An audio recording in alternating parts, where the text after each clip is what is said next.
So Lee, unfortunately not a happy new year for having to Waterloo. Your side went down 3-2.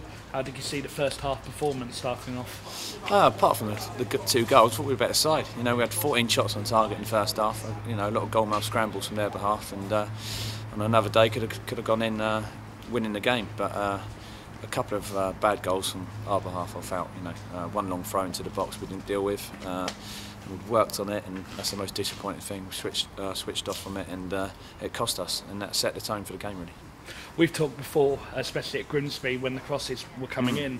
It seemed to be today a bad mistake from Clark. I mean, how did you see that? Yeah, exactly that. The ball's travelled 4 or 5 seconds in the air, bounced in the 6-yard box. The goalkeeper's got to come and claim that.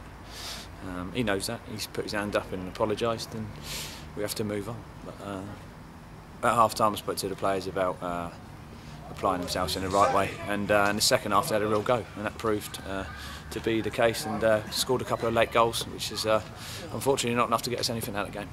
And moving forward, we've got the game coming up on Saturday, where it's going to be a tough one against AFC Hornchurch. How do you see that game going after today? Yeah, it'll be a tough game, but you know, they've lost today, I think, so it'll be a good opportunity for us to try and win here at home, and it's a game that I feel we can win.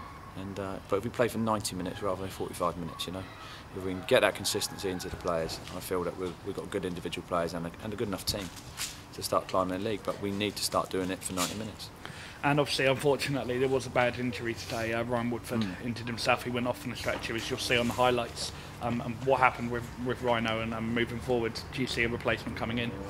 Yeah, he's gone over on his ankle ligaments. At this moment in time, we're not sure how long he's going to be. We have to wait and see the injury settles down over the next couple of days. But it's going to be at least a couple of weeks. Hopefully he's going to be just a couple of weeks. But Dan Struggle will come in today, and is a good enough player to play week in and week out at this level, no problem at all. So good for him to get on the score sheet as well, Dan Struggle.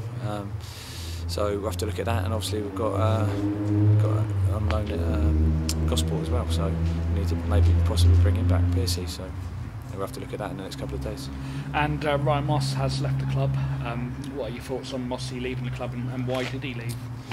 He was just finding it with work commitments and travelling up and down, and not being involved in the last couple of games too much for himself, really. He wants to play a bit more local to himself and try and push himself and play at the highest standard. He was just thank him for his efforts, really, and what he's done while he's at the club, and unfortunately that happens at this level. Cheers, Lee. Thanks very much. Thanks very much.